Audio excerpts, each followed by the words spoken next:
اگر آپ ہر ظلم پر خاموشی اختیار کریں گے تو ظلم کی ڈینسٹی بڑھتی رہے گی آہستہ آہستہ، ظلم کا لیول بڑھتا رہے گا آہستہ آہستہ، آپ عادی ہو جائیں گے آہستہ آہستہ اس ظلم کو برداشت کرنے کے، اور ظلم برداشت کرتے کرتے آپ کی باڈی کی ریزسٹنس پاور ختم ہو جائے گی، جس کے بعد آپ کا سر کے اوپر کوئی ٹیڑھی رکھ کے کچل کے چلے جائے گا تو آپ آواز نہیں نکال سکتے۔ اس کی میں مثال دیتا ہوں، ایک جگہ پر ڈسکس ہو رہی تھی، کہا کہ آپ کسی مینڈک کو کسی بال کے اندر ڈال کے اور آہستہ آہستہ اس کو ہیٹ دیجیے، مینڈک جو ہے وہ اس ہیٹ کو برداشت کرنے کے لیے اپنی باڈی کی انرجی یوز کرے گا، ٹھیک ہے، پھر تھوڑی سی ہیٹ دیجیے،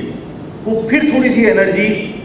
اس پہ لگائے گا، اور وہ انرجی اس پر لگا کر اپنی باڈی کو اس قابل کرے گا کہ وہ اس ہیٹ کو برداشت کرے، پھر تھوڑی سی ہیٹ دیجیے، وہ اپنی انرجی پھر لگائے گا، ایک وقت آئے گا کہ اس کی انرجی ختم ہو چکی ہوگی، اس کے بعد اس کو آپ ہیٹ دیں گے تو وہ چھلانگ لگانے کی بجائے وہ ریزسٹ کرنے کی پوزیشن میں نہیں ہوگا، لیکن آپ کسی کو ابلتے ہوئے پانی میں مینڈک کو ڈالیے، وہ جمپ کر کے باہر نکلنے کی کوشش کرے گا،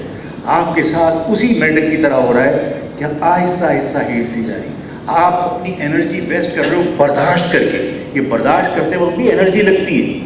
جب آپ کوئی ظلم برداشت کرتے ہو تو آپ اپنی انرجی صرف کرتے ہو،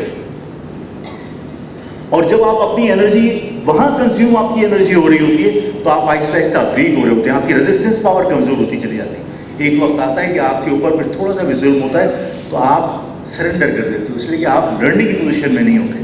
آپ کے ساتھ آہستہ آہستہ آہستہ آہستہ ظلم ہو رہا ہے اور آپ برداشت کر رہے ہیں۔ میں آپ لوگوں سے ہاتھ جوڑ کے کہتا ہوں کہ ہم جب MUSO میں کام کرتے تھے ہم کہتے تھے یار یہ لکھنؤ کے اسٹائل ختم کرو کہ اگر کوئی گال پہ تھپڑ مار دیں کہ اب کسی کر کے دیکھ، اب کسی کر کے دیکھنے میں تم نے یہ 75 سال 76 سال تم نے پاکستان میں